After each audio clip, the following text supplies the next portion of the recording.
Well, hello, everybody. I missed that mute. Oh, damn it. First, start the show with a mistake. Always works. Hello, everybody. Welcome to Sonic Talk. This is the podcast to do with music technology and creation of music, synthesizers, drum machines, software, delivery, the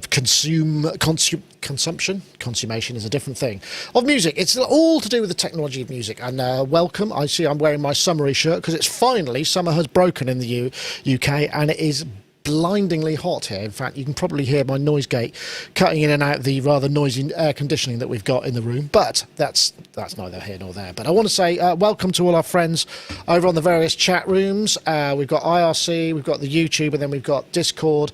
I'm streaming to Discord. We've got a stage there, so every week, and we don't get many people listening, but I'm going to do it because it's no extra overhead. So welcome to all of you people. I want to say thank you very much to all of our listeners. Very much welcome. In fact, one of the things that we've started doing, and I will plug it because why not? Not only can you see our stuff on Alexa, on Google, on all the sort of usual audio podcasts, we also stream this live to Facebook. But now I've started to record the pre-show. We've had a very interesting discussion with Dom about various things, of fishing and some other stuff too. So if you want to watch that, that's going to be available to our patrons, all levels of patrons. So if you head over to Patreon, there's all the details. I think there's probably a list of it. It's patreon.com/Sonicstate, and you can see we've got some ad-free stuff. We're starting to put ad-free versions of our podcasts and interviews and things, just so you can kind of get to it without all the YouTube stuff going on. But I want to say thank you to all of the people that have already supported us and continue to support us. It's most welcome, and we're trying to kind of do the right thing. SDR says on the chat, I must say, I thought he said that. Where did he say it? Oh, maybe it didn't. I must say, I thought something come up. I must say, I thought that I thought I saw a comment saying that the audio stage is great. So that one person is appreciated, is listening to it. Anyway, let's have our guest. We're a bit light on guests, but we've got Dominic Hawken here for Mr. Wiggly, who is, of course, maker of fine software, the incinerator. I'm just going to bring your website up, which I should have done already. That's very kind. I'll try and make up for the lack of people with enthusiasm. Yeah, that's the incinerator. There we go. Plugin. So the incinerator plugin, fresh. Actually, you've been making software for a long time, with the iOS apps and whatnot, and Snuggle Sounds. But this is your first foray into the world of plugins. How's that all going? It's a lovely looking really thing, and it's a good sounding thing as well. So it's really good. I've got lovely feedback. I'm very close to releasing the kind of first update since the launch, which will have a bunch of things that people have kind of asked for.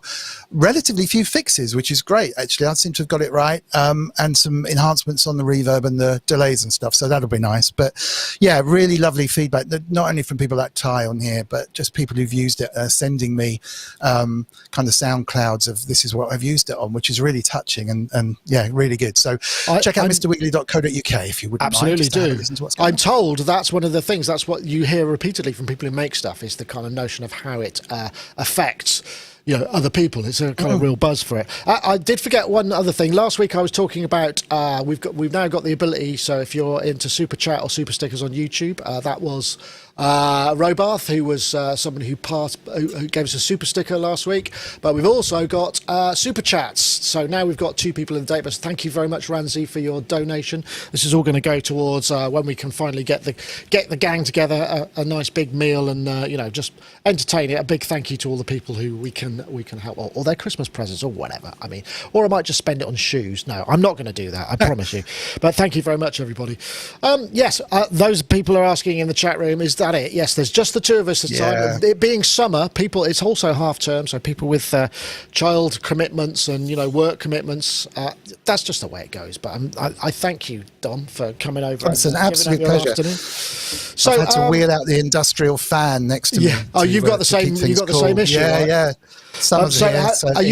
Do you leave it on, or have you got the noise gate approach? It's on at the moment because when I tried it, if I can get it to avoid the mic, it doesn't seem to come across. And this mic you have to be quite close to, but it's better than that. I have an Alexa plug on it, so I could say Alexa, switch off the fan, or I've got my app, so if it does get too noisy, I can tap a button and the fan just dies away. Wow. Which is, the connected home. The connected, well, Exactly. I mean, yeah, I would, if to be honest, if I lived alone, I would do that. The problem I've got is I've got two very impatient women in my house who just want stuff to work, and if it ever breaks, it's like, Yeah. why does nothing ever work? And it's like, well, it works most of the time. It's just this thing. So I just try not to complicate life. It just makes my life a lot easier. No, this is true. These things are born We've to just fail. had another sticker in. I think that's. Let's see if it comes in. It should come in. I think it just takes a little while to come through. So I'm hoping that's Yilan Stim just buying you a pint. So is it working? Lovely. Oh, it's probably not bloody working now. I've gone to all that trouble and it's not working. But let's see. No, not yet. Well, I've mentioned it, but we'll see how it works. Thank you very much. We'll enjoy that. So, yeah, we've got a few topics this week. I mean, it's again, once we get into summer, things tend to kind of get a little bit light. But as I say, we had a little bit of discussion, you know, just ex-tempo. So if you're interested, off-piste rather. So anyway, let's get on to this. This is an interesting one. So this Hi is. there, Luke from MyVolts here. I just wanted to introduce you to a new product we have developed. It's called Revolt.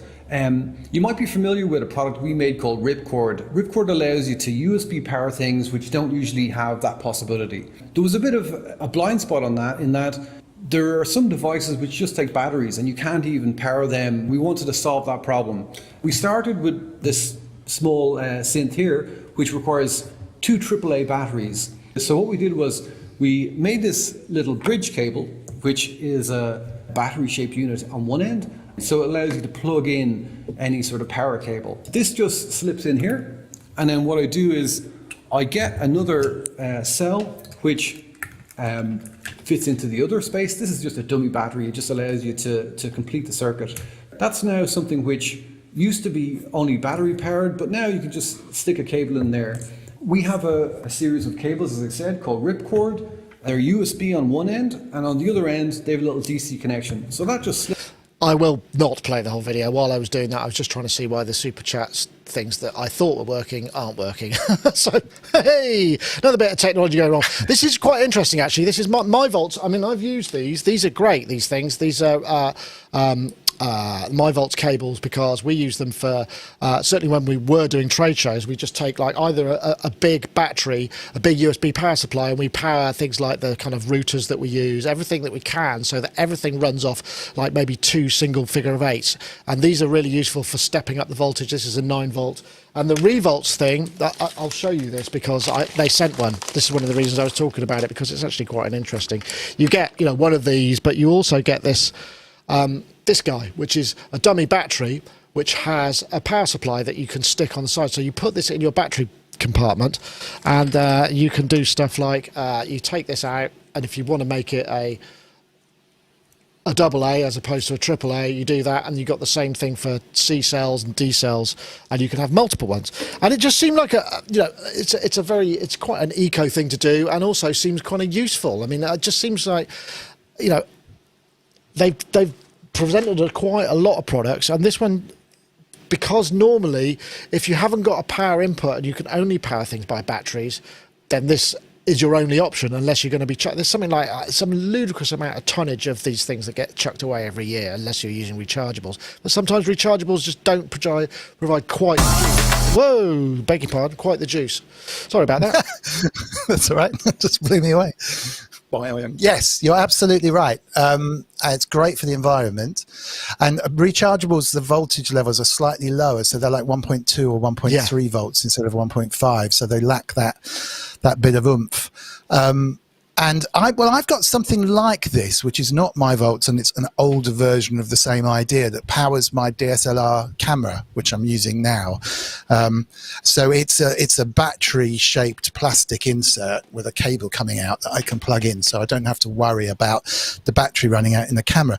But it's quite a thick cable, and I have to leave the bottom of the battery compartment open in order to make the thing work, and this is just genius. I've also used MyVolts stuff as well. I've got their stuff powering a Roland Boutique, and they just make really useful power things.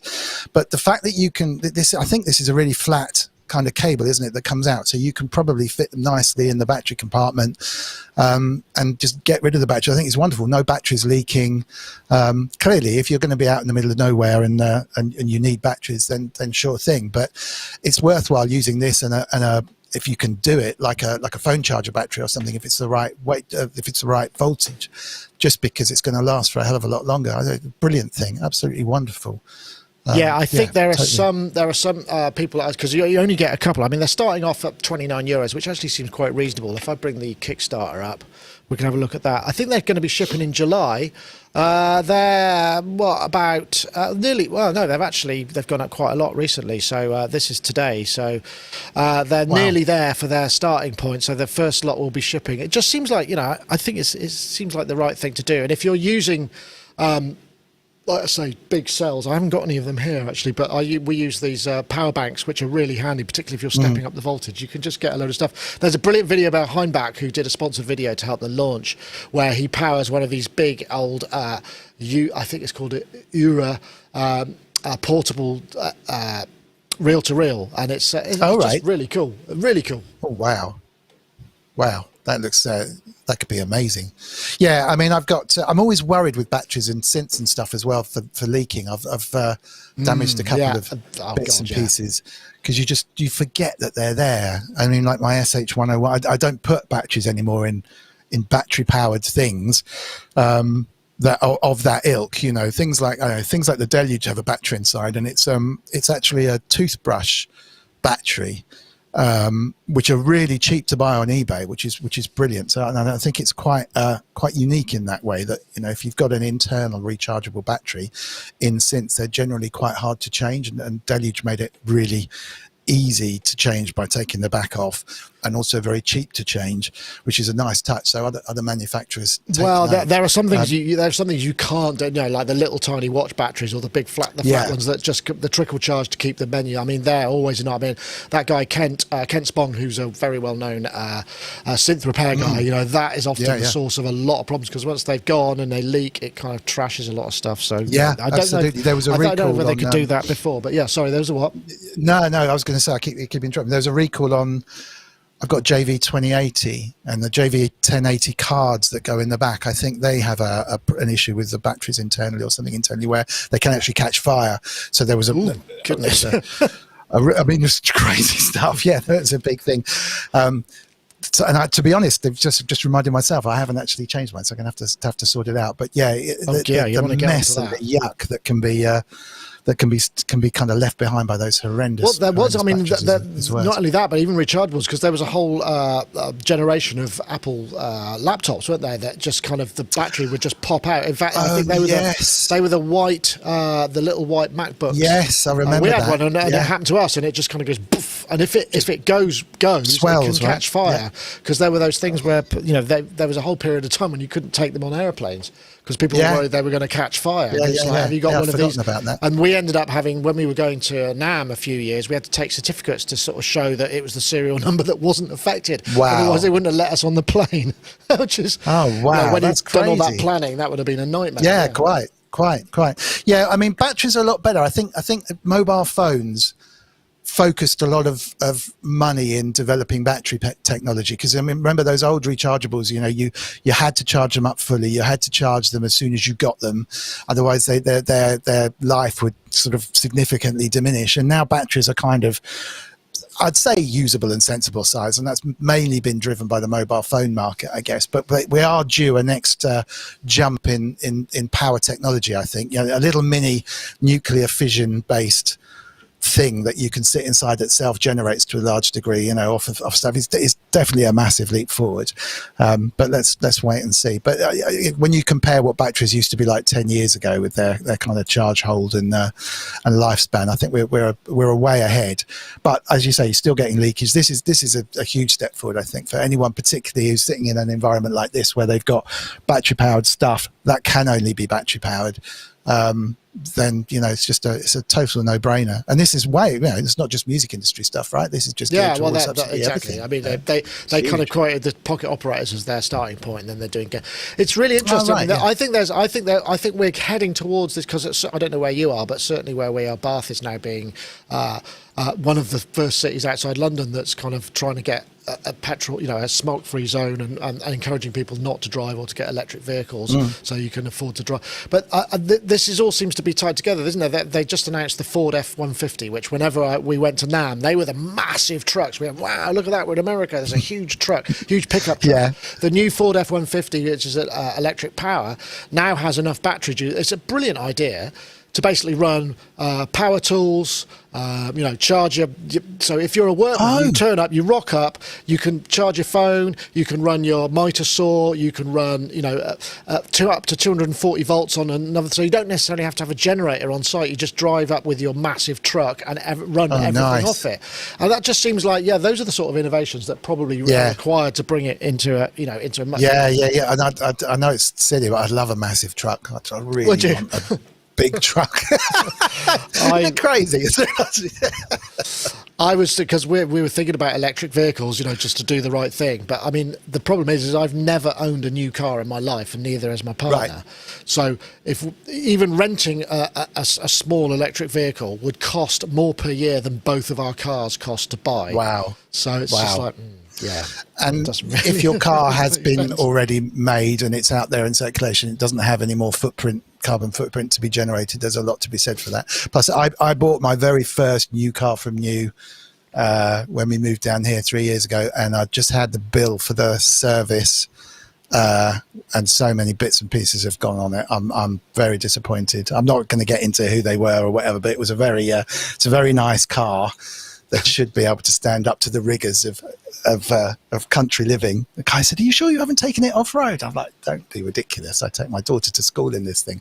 And it's got quite a sizable repair bill for things that have worn out that shouldn't. So I'm wishing now that whilst it's nice to buy a new car and it's a nice moment in life, it's like, no, looking back, I could have just done something else. Well, if you want to do your bit, then head over to Kickstarter. I'm not you necessarily, but this might be something that is useful. And you could do. There are various different kits starting at $29, and I think they're delivering July 2021. Although they're probably going to be a second production run later in the year. So if it's something that you need, then go for it. I just thought it was worth having. Right, I suppose it's time to maybe have a word from our friend Modal. The Modal Cobalt 8 is an 8-voice extended virtual analog synth with innovative oscillator with 34 algorithms, morphable 4-pole ladder filter, 29 endless encoders for real-time control, internal sequencer and arpeggiator, MPE support for expression, which is really good actually.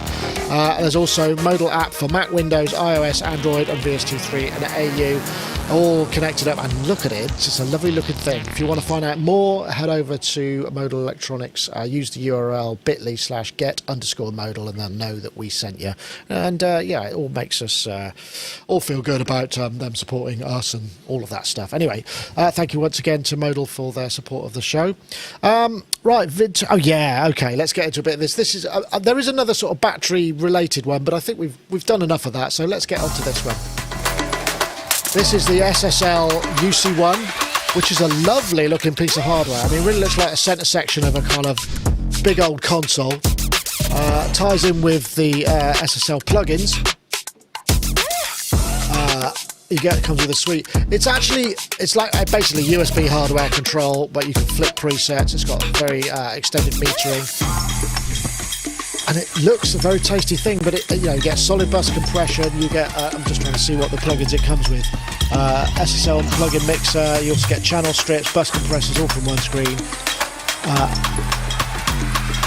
High quality metal enclosure, high speed USB, etc. Well, I won't play the whole thing, but you get the picture. It's a lovely looking thing. This is it in as the picture, and I guess it seems almost like a sort of prestige controller. It's the sort of thing that you would get if you wanted an SSL. You've got that classic kind of compression meter, the knob caps, all of that stuff, but it is actually just controlling software. And it seems Yeah. I'm not saying it's a premium. It seems like a premium thing. Like in many ways, people would have, having the Lark controller in the middle of your center section kind of meant that you had the really expensive reverb off. And those little Behringer ones, which are actually kind of cool for controlling their software, they add a little bit as well. And it feels, it's not a vanity thing, but it's obviously a very capable piece of equipment. But yeah, I'm really torn about this. It's a lovely, I would like one, definitely. I probably can't justify one. I mean, my immediate reaction when I saw this was pretty much that. It's like, well, it's a controller for some software. You're fooling yourself into thinking that you're using the software. Nothing wrong with that. And then I was chatting to a chap called Maurice Chevalier, who is a moderator on the Logic Pro, I think it's Logic Pro X Producers Forum on Facebook. He's an incredibly knowledgeable, very lovely guy who kind of pops up and makes very astute kind of comments and takes on various bits and pieces. And he instantly said, I really want one of these. I think they're absolutely amazing. It's going to change my workflow. It's really going to make my life easier. I use these kind of plugins all the time on the mix bus and so forth, and this is really going to speed up my workflow. And it was the first time I'd heard someone say, such a great take on it, and someone I really respect as well. It's like, well, this is another complete other side to it. And there is nothing like the feeling the first time I stepped in and was using an SSL desk. It's got compressor and gate on every single channel, which was a leap in science so far beyond anything else I'd ever worked on. The start, this is like amazing. You can flip in the compressor and the gate and everything on everything. Everything immediately sounds more punchy and quieter. And then in the central column on an SSL, you have this classic stereo compressor, which you can just flip on, and it will compress the stereo mix, and they call it the glue compressor, and it's available as plugins everywhere, and it really does glue everything together. And it's a make it sound better button, basically. Yeah. And it's fabulous. And there is something absolutely gorgeous about the memory of using this stuff. I haven't worked on an SSL for so long now because I'm basically in the box, but the feel and the reminiscence of that thing makes me want one of these things. I have to wonder whether anyone who hasn't worked on a real SSL, it will make that much difference to them in the slightest. It will clearly make it easier to use those kind of plugins, which if you use those kind of plugins a lot anyway, great, and I like the fact that it's got the really clean displays. I think if I had one, I think it would make my mixes sound a little bit better, purely because it's very tactile, and I might set the settings. Enjoy the mixing, but right, I see what you're saying. I definitely enjoy it. I know, I think it might make me set the compressor a bit better, but so fractionally, it wouldn't. It wasn't sort of a facetious comment in that I probably would take a little bit more notice of the way I've got it set, and it would probably sound a bit better, but not that you'd particularly notice. Yeah, I mean, there's quite a lot of stuff coming in via the chat room. Ken Flux Pierce, hey, nice Ken, Flux with it, and also Azia Head in the IRC saying that you could just do it with eye tracking and a but there's also some comparisons coming in. It's console one, isn't it? The Softube console one, they were kind of first to this, and theirs is a bit more universal. And now they're starting to, because you can use the SSL stuff. And I guess SSL just sort of went, you know what? I mean, we make what on earth are we doing? Why haven't we done this? I mean, the only thing that I'm disappointed with is it hasn't got any kind of audio interface, because if they just chuck one of their low budget USB audio interfaces in it as well, then it might, would be a no-brainer, wouldn't it? Because they're not very expensive, are they? They're kind of affordable. No, exactly. And I didn't touch on the price. It's expensive as a controller. So this is a kind of luxury controller item. However, I haven't factored in the cost of what the plugins are. So you're getting a bundle of stuff which is presumably quite expensive with it. Point. Yeah, let's have a look. That would make an awful. Yes, I think they're decent prices, and I don't know what they actually cost. Let's have a look. It's actually $499 plus VAT. So that's where. So if we go to the, let's have a look at the natives. But yeah, so they're $300 for the channel strip and bus compressor. So yeah, it looks like you're getting a decent amount of software plugged in with that, but it's very specifically designed to be controlled by. Just that. I mean, and I think you touched on it as well before the show, saying that you can see that this is a start of a trend, and I think you're absolutely right. I mean, people who are making plugins like this it makes sense. I can see people buying this, rightly or wrongly. I think I can put my Ty head on, and I think, I don't want to do him an injustice, but if Ty were here, he'd be probably saying, why bother? It's not going to make any difference to the sound. Spend your money on something that makes a difference to the sound. Possibly, and I can see that totally. I mean, or maybe, I don't know. That's the argument, and I completely agree with that. And I can't spend $800 or pounds on something like this that doesn't have that effect, but I can see it selling. There's a kind of want factor. Well, there's a certain cachet. It was interesting back in the day when we were, coming through. It was Neve stuff that was that was what everybody was after, and SSL was very much seen as sort of the kind of clinical. Sort of lesser relative, which is now it's very much about the now sound. I mean, I think I would have liked to have seen, if it had a fader on it or something, just I suppose there's just a few things that if it had that as well, or but I suppose maybe they're going to bring something else that complements that means it does. It's a good market tester, isn't it? I mean, it'd be really interesting to see how it does, but not for me, but I would like one. It's one of those. Jack says in the chat room it looks a bit like a Newmark mixer. That's not wrong. I guess that's just because of the because of the metering that's going up the sides. Yeah, it's got the DJ mix. If it had a crossfader just there, then it would actually. Yeah, you're right. That's a very good point. It would look like a DJ mixer. Anyway, I suppose it's an interesting thing. Okay, well let's take a look at what's next. We've got a little bit more time. Let me see. Let's go for. Well, I guess this was down to, this is sort of also related to batteries. And let's just play this and we can decide what to make of it.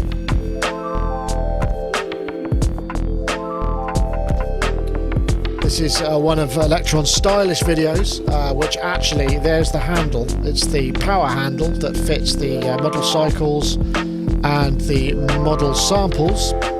And actually, you wouldn't be able to use it with the MyVolts because it's a tube and you couldn't fit them in. But you could power it with MyVolts without having to have the battery, which would cost you significantly less than the $49 that it is actually going for.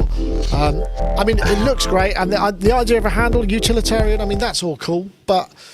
I noticed that the release of this video kind of coincided with the announcement that Cenk has decided to part ways with Elektron, and I don't know if they're related. I'm making a massive speculation, but because he was involved in marketing, maybe he felt that he couldn't keep a straight face, because I don't know, it just doesn't feel like all that useful a thing to be pushing out there right now. No, I think that's very reasonable, and hopefully Cenk will reappear soon doing something equally wonderful, because he's an amazing guy. I mean, were I Elektron, I would have just released this as an accessory and not made a big splash about it. It's a useful thing to have if you want, and you want to pay $49 for a tube. I was a bit surprised it didn't have a battery in it. I think that's the thing. So this thing is a handle that you can put on your Elektron circuits or whatever, and you can slide batteries into the handle, and there's a plug at the end that comes out. But it does work as a stand as well, and then you've got that cable. It's a neat little thing. It's not worthy of a massive splash, and certainly not the cliched. We've got a handle on it, or for a long time we've been working on how to make these things portable, and we've finally come up with it. It's just a nice accessory to have. It's a bit like the on the SH101, the little handheld controller thing. It's not going to be for everyone, but a nice little thing to have, but not a massive press release. It looks like a nicely built thing. I mean, it does aesthetically. It does enhance. I must say, I must confess it does look. And these are good. We actually Ed did a fantastic review of the model cycles, which is a very. I mean, aside from the handle, whether you want the handle or not, the actual models are really good for getting into that whole Elektron way of working. Even though you've got these kind of tiny displays, it sort of feels like it's a bit nearer the surface than it is with some of their more flagship models. Yeah, I'm really tempted. I'm not down on Elektron in the slightest, actually. This is just a slightly comical aside. I'm a massive fan, absolutely. But yeah, it just does seem a little bit strange. It's like, it's a great little accessory. Super. There you go, indeed. No, they how many would that take? Let's see, how many does it take? I'm just seeing how many batteries does it actually take. 4 AA batteries. Okay. I'm just wondering if it would work on rechargeables with the drop in with power there, because that would make more sense to. Well, I don't know to what stick 'em in. yeah, what does it actually provide? Let's see what the actual, it doesn't say. Oh, you need model units running. You actually need an OS, a certain OS to do it as well. That's interesting. Oh, wow. I wonder why that is. I wonder why it could possibly require an OS. Maybe because I know that certainly, like on a Zoom recorder here that I'm running, I run it on mains power. But if you've got alkali or lithium batteries, there's a setting in the operating system that allows you to flip. Oh, So there's maybe it probably a manages cutout somewhere that that manages- triggers a kind of save if the voltage drops below a certain level. As in Yes. slightly, rather than pulling the plug. That's the thing with rechargeables, isn't it? They regular cells tend to have a more a slower cadence to off, Yes. whereas rechargeables go, I'm finished. It's like Yeah, Yeah, exactly. So that would make. I think that the deluge has the same thing. You know, if it's gradually approaching the limit, rather than just going and half saving, failing in mid save to save everything that you've got, it'll probably go right. We're approaching the limit now, guys. I'm going to shut down early, but at least I'm going to keep all your wonderful work intact. So yeah, I'm guessing. I that's don't know it. if this is. I can't remember if this is a live save state box or whether you actually save a project, and whether I'm not quite sure how that works. I'd have to look into it. I look back at the video. I haven't had one in my hands. I don't. But I mean, again, this is it was promoting this idea of you going off somewhere and doing things with your battery powered stuff, which I know really appeals to some people. I mean, it appeals to me when I'm doing a trade show, for instance, or we're doing that kind of thing, because there's much stuff as I can run off single power sources, the better. I mean, creatively, I'm not sure. I haven't really got into that, the idea of going somewhere and being able to create music in a field. I suppose, there's modular on the spot. Have you ever seen and enjoyed that kind of... No, I've seen some lovely videos of. I mean, there's some crazy modular guys in the nicest possible in good crazy kind of way, out on boats in the middle of lakes doing modular with power supplies and stuff. And there is, I mean, my remote working has been on a train trying to make tunes on my iPad. Like when I was going up to London all the time, I would try and make some some grooves on the iPad with Beatmaker, or occasionally with the Deluge again. I don't want to keep bigging up the Deluge, but something beatboxy with a battery, had enough battery power to get me there and back on the train is really cool. And I haven't really sat in the garden and tried to make stuff, but it is a lovely kind of idea. I think a couple of people I know go out and make field recording type stuff and mix that in with work that they're doing, a slightly more modular, esoteric way of working. But yeah, and exactly as you say, in a workman-like situation where you want to walk into someone's trade show or walk into someone's office, or this is something that I've made to demonstrate something, then clearly a kind of battery-powered unit is great. Accosting label managers in supermarkets. Look at this major breakthrough. Ding, ding, ding. But yeah, I don't know. I'm just worried batteries are going to run out. I mean, apparently the batteries in my DSLR last 9 hours or something, but I'd never go live without plugging it in, just on the off chance that it would stop midstream. I certainly wouldn't go live on stage with anything running on a battery. Exactly. There is a sort of, and also, I mean, you were saying about taking a deluge on the train. I mean, that sounds, I feel incredibly self-conscious. I mean, if it's an iPad or something, you can kind of more or less mask. Yeah. But if you're there with an actual musical instrument, it's a bit they like, are very hey, mister, small. what are you doing? Yeah. Yeah, no, I mean, they are very small, so you can get away with it. But yeah, you get a few looks, and you can't really be in the rush hour. You're right. I mean, iPad's neat, and Beatmaker's a nice bit of software on there, so you can do it. But I have taken the Deluge with me and had it out on the train without feeling like a complete and utter tit. And kind of had it on holidays and stuff, which is kind of useful. But maybe that was just me having the wrong take on what people were looking at me like. Clearly, I mean, to be honest, the iPad is so good at doing music stuff now. If you leaving aside the lack of headphones and that kind of stuff, there's so much good software out there now that it's probably all you need, to be honest. And they're designed to be portable anyway. So. Yeah, well, we say that, but we were talking pre-show about this sort of whole problem. There's no headphone port, and that is real-time interaction is just no. I mean, because then you've got to take a headphone adapter. You got to take. It's just. It's not conducive. You can't do it that way, and that's something maybe they'll change. Hopefully, I mean, I'm sure they will. There seem to be. It has to. The sort of Apple. It has to. What you were touching on with the Bluetooth not being able to support. High bandwidth lossless streaming, which is what we did touch on in the Patreon stream on your Patreon site.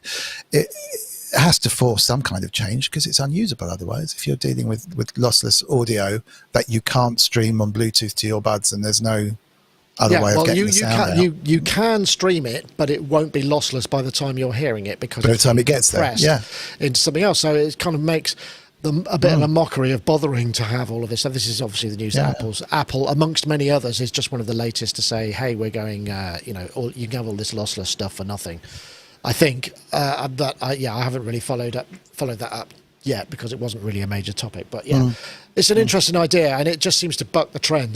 But maybe that will result in people kind of valuing non-compressed stuff again, and we'll get back into people sort of listening a bit more carefully and whatnot.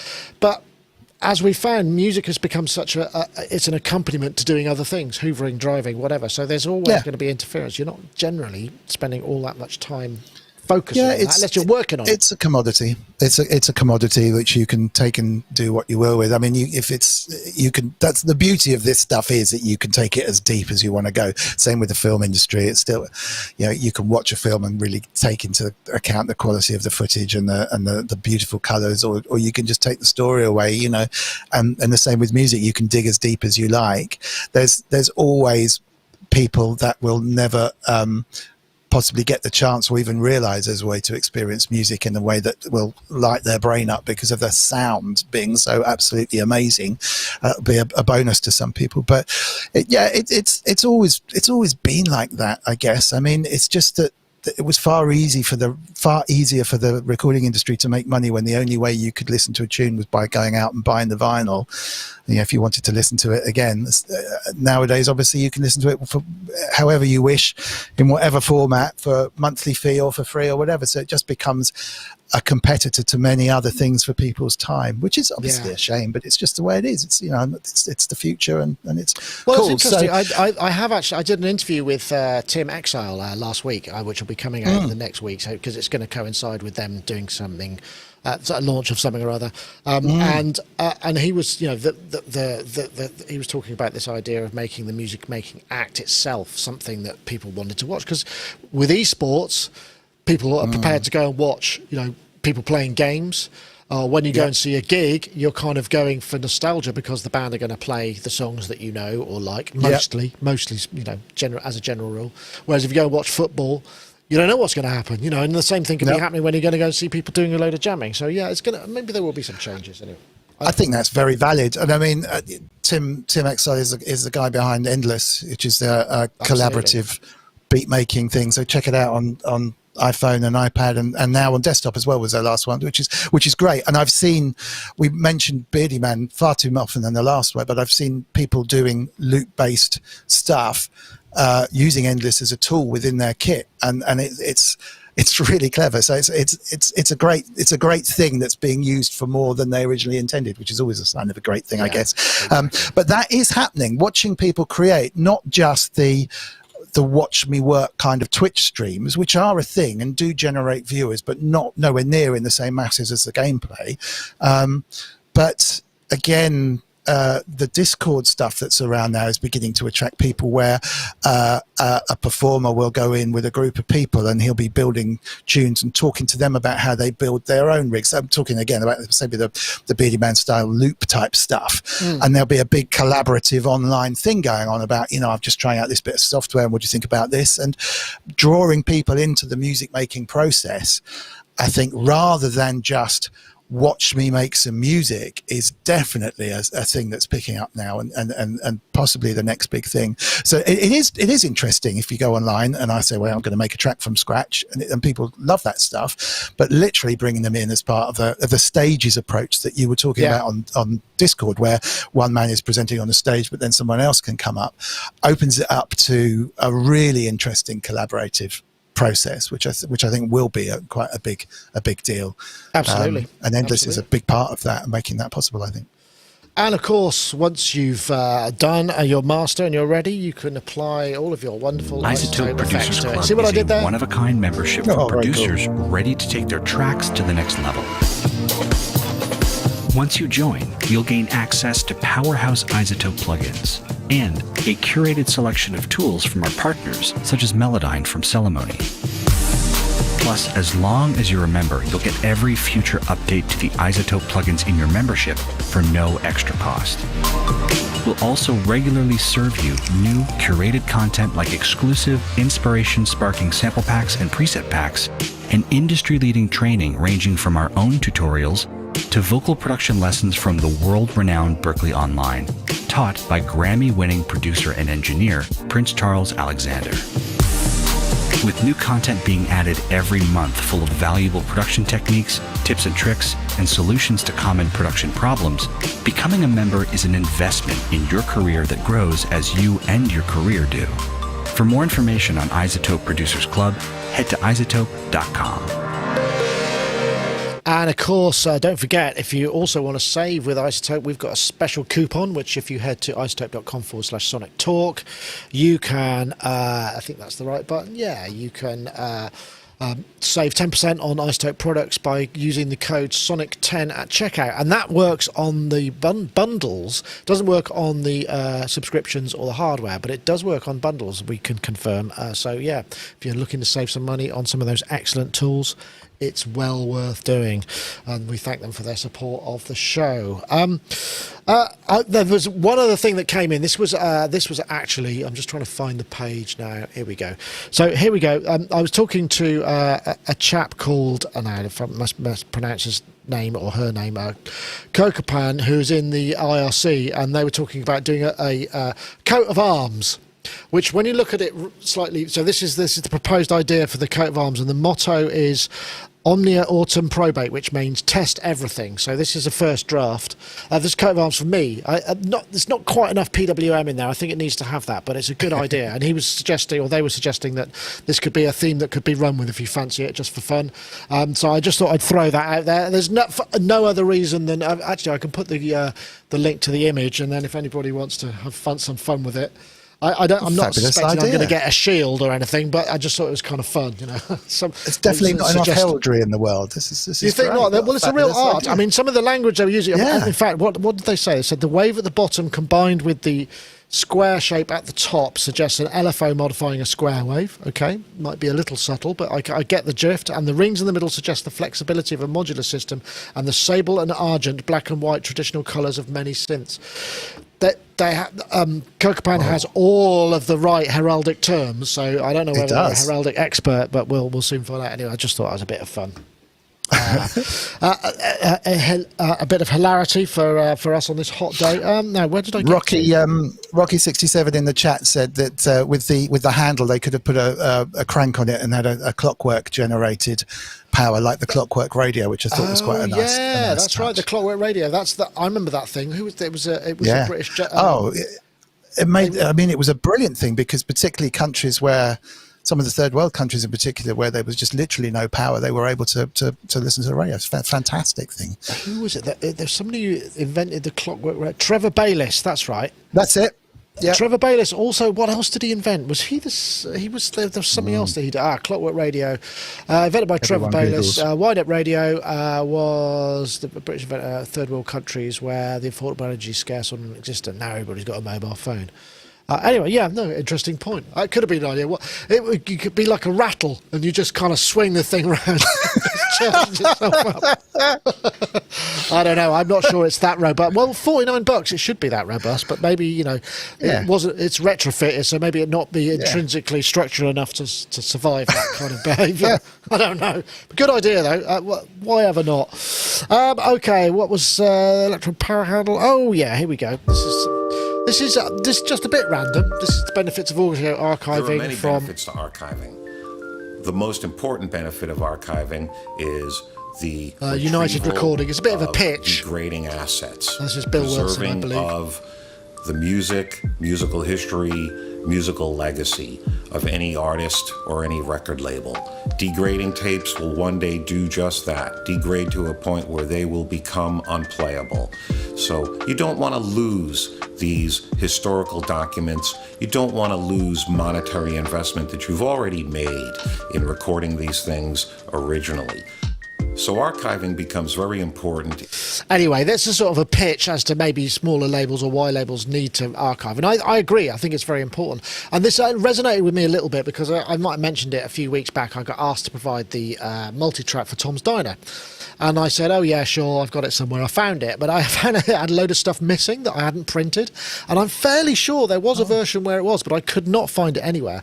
And so I sent it to FX Rentals, and they baked it because, of those of you who don't know, tapes of a certain age need to be baked because the oxide, the glue that's holding it on, starts to break down. And if you try and play it in a machine, it gunks up and it sort of liquefies the whatever it is that sticks, and you end up with this awful mess, and it all comes off, and that's it.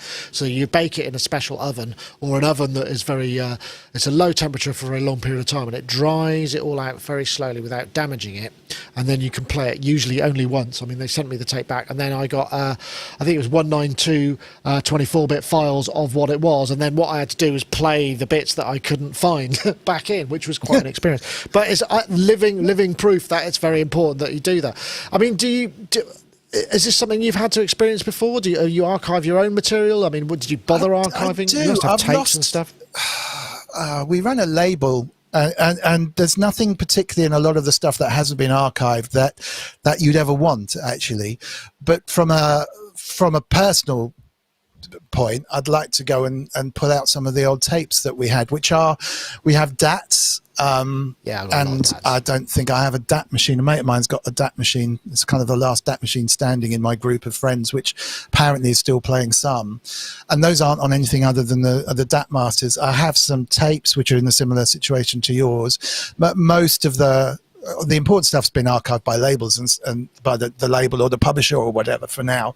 But it did get me thinking, because I mean, we assuming now everything is being archived because it's available. So not just in the case of the music thing. I mean, we have all our pictures are kind of on Facebook or on our cameras and our phones, and they're getting transferred as we get new phones.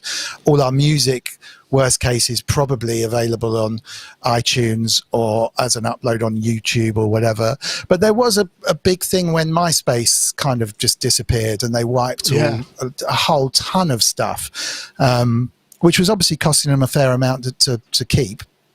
And as is their right, but suddenly a lot of people who thought their stuff, well, if I ever lose everything, I can always download it again off of a MySpace, were kind of without stuff. And we can't really assume that the technology of today is going to last anyway. So I'm not sure how I think you archive this stuff on hard drives that go onto a shelf, right?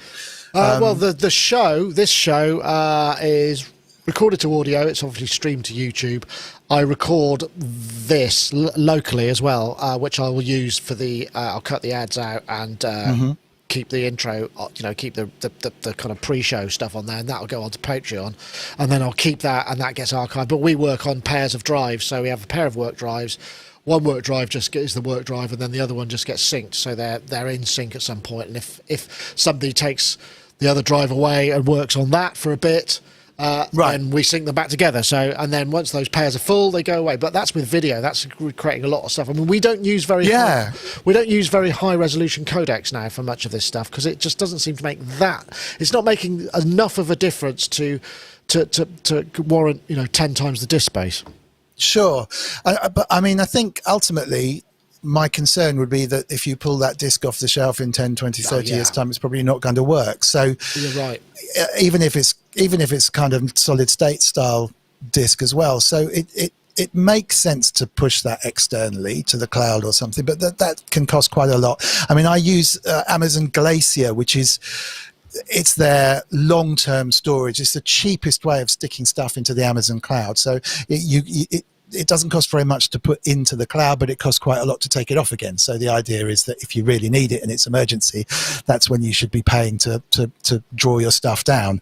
But then you kind of get a little bit complacent about the whole thing and maybe forget to push stuff up there, or when you pull it down, you realize you aren't actually storing exactly quite the same stuff that you were. And all the same criteria apply, really. And I can see this as a bit of a growing problem, where people naturally assume that everything is there forever on the internet.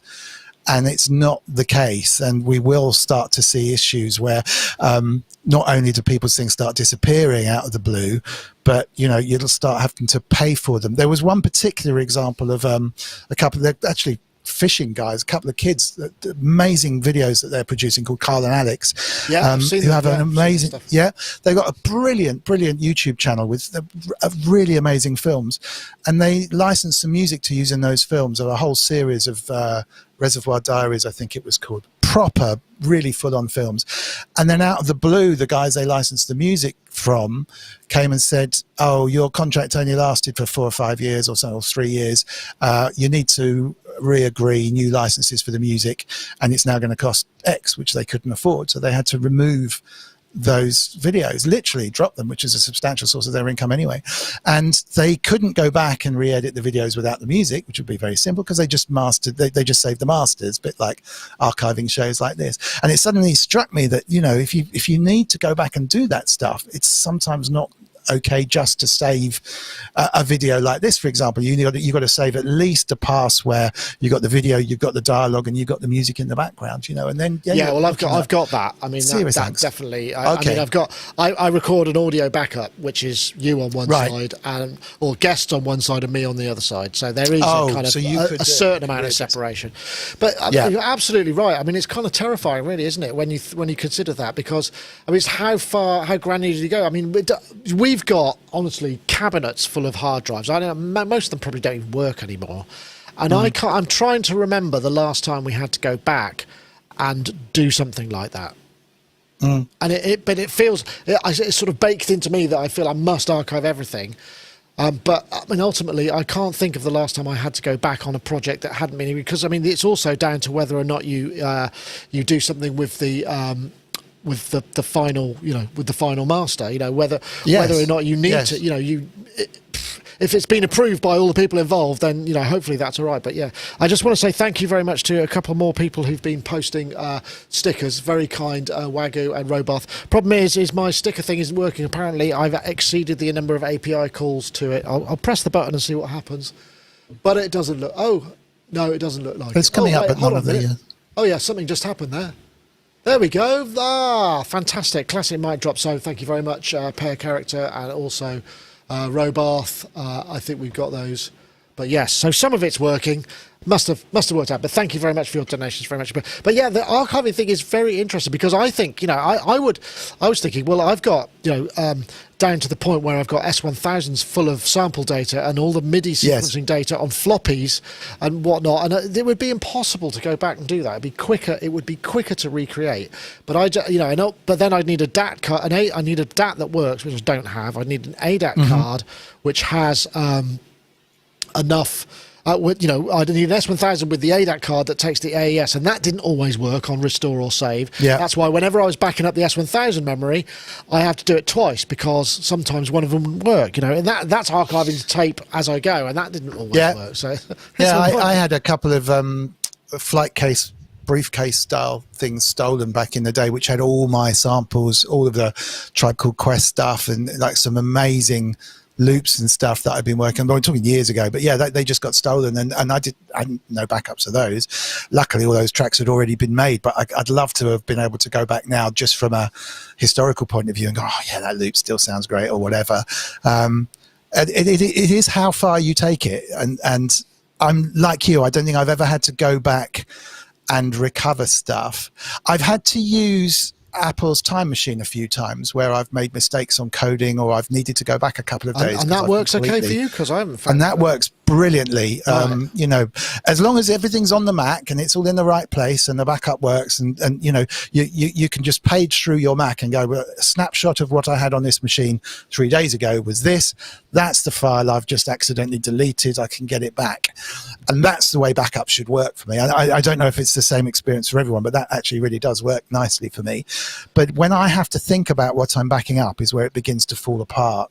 I have to set up something that backs everything up. I will always forget a drive or something. I lost some samples off of I have a separate sample drive here and a separate plug-in drive which has all the plugins on it, because they start taking up a lot of space. So basically my audio files go to one drive, my plugins go to another drive, and then Logic or Ableton and everything is on. So you need to collect all and save kind of thing, and then and I went to get something exactly, and I went to get a plugin. It turned out I wasn't backing up the plugin drive, but I was backing up the audio drive, or the plugin the backup had failed or something. So it wasn't a big deal. I just print something. You print the stuff with the plugins. That's what everybody exactly.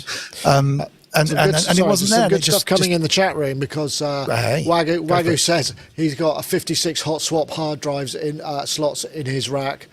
Somebody else said I have Paul LeBlanc 2 massive hot swap Driss Raid stickers. That people with some quite, but that's all good. I mean, that's kind of like operational backup where. Yeah. But when you've filled it up and you've got to move on, it's where does that go? And, you know, because you don't want to buy a new one every time. Because we generally, I mean, since I've adjusted the way that we work, because when we were recording raw footage out of the cameras here, which we still can do, but we record it onto SD cards, so we'd have the actual raw footage, which was much higher data rate than we honestly needed, because it was all 4K. You know, a project that we might have someone in filming with, say it took like 2 hours of filming, that could be 300 or 400 gigabytes, easy. And so there, you know, that's massive. Now, so we would fill up a drive. So 10 projects, that we use 3 terabyte drives, 10 projects easily. Wow. That would fit on a drive. And then you've got all the other stuff. Whereas now, because we record to, for those of you who are interested, we record to 28 megabytes per second MP4s, which edit fine and work fine in our edit system. And I did some tests where I was going, is this good enough? Because I wanted to see what the higher quality stuff, because we've got SDI ingestion, you know, it's good, really good quality video capture, and it made absolutely no difference whatsoever, apart from the file was literally from, you know, I go for, if I've got, you know, one camera might be a gigabyte for, say, 3 minutes. If I was doing it in high res, that would be probably 20 gigs. You know, for the same size, and it made literally no difference to the way. But we're not doing kind of like color grading and film. No, you know, we don't need that stuff. To take it down to its lowest kind of common denominator, which is great. But I think this is clearly something that's going to have a bigger impact in the future. I mean, what's happened so far is that data as data has increased in size, you know, pictures have become larger, video files have become more complex. The cost of hard drives has always come down at the same kind of rate. So when Google were offering originally free Google Drive space and stuff, it was like, how can they possibly do that? And as they expanded it, that literally the cost of drives has shot, but has dropped. But there isn't that much more space for drives to drop anymore, really. So it's really just a case of kind of buying more drives, banging in the cupboard or whatever. Oh, hang on a second, that's the front doorbell. Someone Excuse at the door. Me for 1 second. Well, let me we've got a few people in the chat room with lots of their experiences. So yeah. It seems like, you know, because of the larger the hard drive that you want, this particularly something like a Mac, the M1s, where it's all integrated system on a chip, you know, you're ending up with the situation whereby, We're back. Okay, whereby, you know, you still need to back that up, because that's really fast memory, and it feels like a really stupid place to be putting stuff that you don't need to access that often. You know, the really fast drives that you've got on, say, the system on chip stuff, the M1 chip, the Mac stuff, or SSDs, if they become cheaper, if we all start using SSDs, if we were doing 3 terabyte SSD pairs, it would cost considerably more money for us to do what we do, because they're still so massively expensive, but they're less likely to fail mechanically. Whereas, you know, you get things like the spindles get stuck and all of that kind of thing. You know, so it really depends on you know, on the medium. The medium needs to be cheap, and the cloud. If you've got the bandwidth, I mean, I suppose most of my review projects or interview projects where I'm filming, you know, like this. If I was filming this and there was you were setting a screen and I recorded everything. It would be 1080, but you know, an hour would be across maybe 4 or 5 video streams, maybe 30 gigs, which I could just stick that on the cloud. That's no problem. Yeah. It still takes quite a long time to get up there, but it's possible. Yeah. I mean, Glacier is on Amazon is a neat solution, and it's just a kind of copy and forget. It would start costing, I think, at those kind of levels, but it's the cheapest one I found. backing stuff up and storage in general, I think, is overpriced for what it's actually costing the other. I think there was a significant markup going on in some of the people that are allowing storage like that. But it's a necessary evil, really. I think the main thing is that you can't rely on things like, you know, social media sites and so forth to store your photos and have them available for you at the right quality. I was thinking, time, imagine if you know, Amazon drives or something crashed and it was all lost. Imagine. Yeah. I mean, I'm sure they're a bit more disaster proof than that, but it would be. I mean, it'd be like so, having everybody's house having been burgled, all their memories, all of their stuff. You know, because I mean, you do tend to trust it, don't you? It's not far-fetched to have something, you know, a film set in the future where there's an Amazon outage and literally 50% of the internet disappears, and the knock-on effect of that, you know, because they must own 40-50% of the internet in terms of data and so forth. Yeah. And clearly it's dotted around all over the place at various servers, but you know, these things aren't impossible to happen. Because you notice how many sites disappear when we go. Well, exactly. Well, we're back to the nuclear bunker. The nuclear bunkers. Hide down there with my floppy disks, and I'll be safe. Yeah, well, I've still got some floppies. I don't know. I've got a USB floppy drive that came with a really early Sony computer that I've got, so I could probably get it as just. Wow. And I suppose I could get an Atari emulation. Yeah, and run that on one of these Macs or a PC or whatever, and then attach the. I suppose it's possible, isn't it? I could get it back, and I could probably find the old crack of Cubase, whatever it was that I was running at the time, and I could. I wonder if I could load that up. But then I think where you struggle is addressing things like MIDI ports and USB real-time. Stuff. It's a nice little project if you've got nothing else to do for a couple of months. There you go. Oh, I don't know. Well, I did have an idea of doing a series on will it run on a Pi, and I didn't get all that far because I'm just trying to, and I would like to try and do that. So, you know, could we run virtual instruments? Could we run a DAW? Would Bitwig run on a Pi? But I got as far as Bitwig, and then they said no, it's actually not compiled to run on an ARM chip. So it's like, oh well, that's that story out of the. Well, I mean, it's not their fault. I mean, it's just. Yeah, maybe they will because they'll be compiling it for M1, which is ultimately. Bitwig is definitely on my list of things to check out. I've been hearing so much good stuff. Matt from this channel was always on about how useful it's been. And everything I see about Bitwig is everything I see is making me think, actually, I really need to check this out. Yes, another door to pay for and add to my list of things. I tell you what, this is a spoiler for something coming up. Yesterday I filmed a piece with the Reaper scripters, you know, that Tori Letzler was talking about. They've created this, it's called Supernobs 2, which is not out yet, but the level of the level of modification, customization of just the basic GUI and functions that you can handle in Reaper are mind-blowing. I mean, literally, you can have a completely different looking program that does completely different things for your use cases.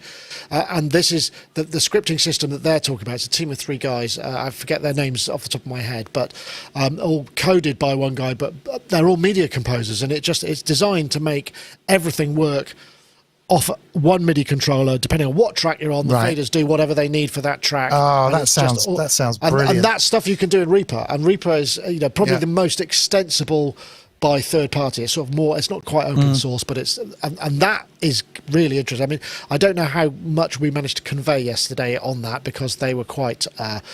Deep into what they specifically wanted, but if you look, there are loads of things that you can do with that would be very interesting. I think in terms of, you know. Wow, I think that's definitely the way of the future. Trying to configure stuff like that. I mean, the expert looper that I talked about briefly last week. You are able to get inside it and code in Lua, which is a language which isn't that hard actually, to make it do stuff.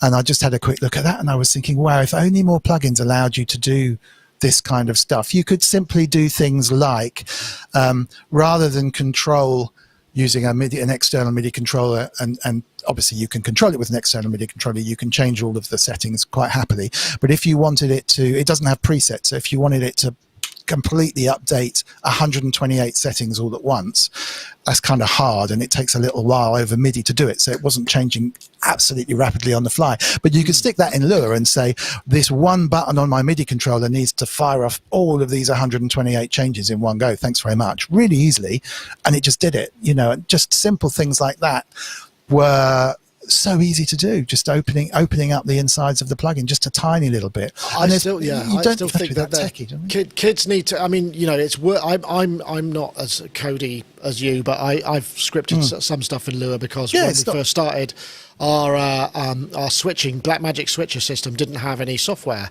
and somebody made something called Just Macros, which was allowed me to do all of run this show and do all these kind of incredible things. But it's just sometimes it's one language too many. I mean, it's like I know a bit of HTML, a bit of SQL, a bit of Python, a bit of PHP. Not enough to really, and a bit of Bash, and It's but it's worth. I mean, it's worth getting kids into that at an early age because it's amazing what you can do. It becomes second nature, and the idea that you don't, if you're not techie or you don't want to get into it, someone else is always around that put the code on GitHub or something, or help just pick you, the language pick the language that there's enough people using. For God's sake, otherwise you're really screwed. Yeah, exactly. But I mean, just opening it up for people to tinker with is a really neat thing. Just like the Korg, release your own operators type of stuff, release your own oscillators and things for their bits and pieces, the monologue stuff, and I think it really helps. It really, really helps people get involved and get excited about making music, if nothing else,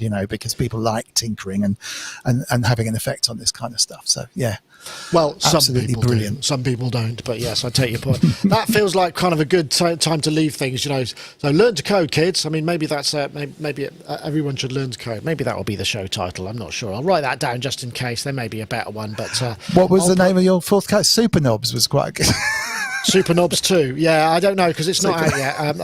Okay. Learn to code. When's kids. the show? Because I'd like to watch that. When's the video coming out? Well, I've got to edit it first, and it was a nightmare because they all did it on Zoom and they had all really fancy setups, but it meant that I couldn't record them all individually. And so it's a little bit, it's not my usual edit workflow because my edit workflow is extremely fast, usually when I've got what I need. The system we use is DaVinci Resolve for those who are interested in that thing, and it is probably the fastest video editor. I mean, I used to swear by Vegas about 8 months ago, Sony Vegas. I was very fast on that, but now this is just blinding. It's all done on, it's very, very good. So, but not if you haven't set the assets right to fit fair with enough. with your workflow. But so, Dom, thank you so much. Watch, though, I don't know. I'll let you know. But stay tuned. Obviously, do all the things folks should do. Just subscribe to the channel, ring the bell. You'll get notified about that. That's an interview. It'll be Reaper scripting, or certainly a little bit about it. But yes, I'll keep you posted. But thank you, Dom. That was really good fun, and thanks for being the only other person because I know it can be. We made it. In fact, we made it overtime. That's just great. We've talked for hours. No, really enjoyable. Yes. Thank you for inviting me. It's always a pleasure. You're more than welcome. I want to say thank you to all our chatties in the YouTube, the IRC, and also in Twitch and also Facebook Live. Thank you very much, everybody. Assuming I did switch all of this on. Yes, I did. Phew, I just suddenly thought maybe I hadn't switched those extra streams on and the whole thing would have to go up afterwards. But, and like I said, if you want to see all the pre-show now, what we're going to be doing, we've got this will be available to all tiers on our Patreon.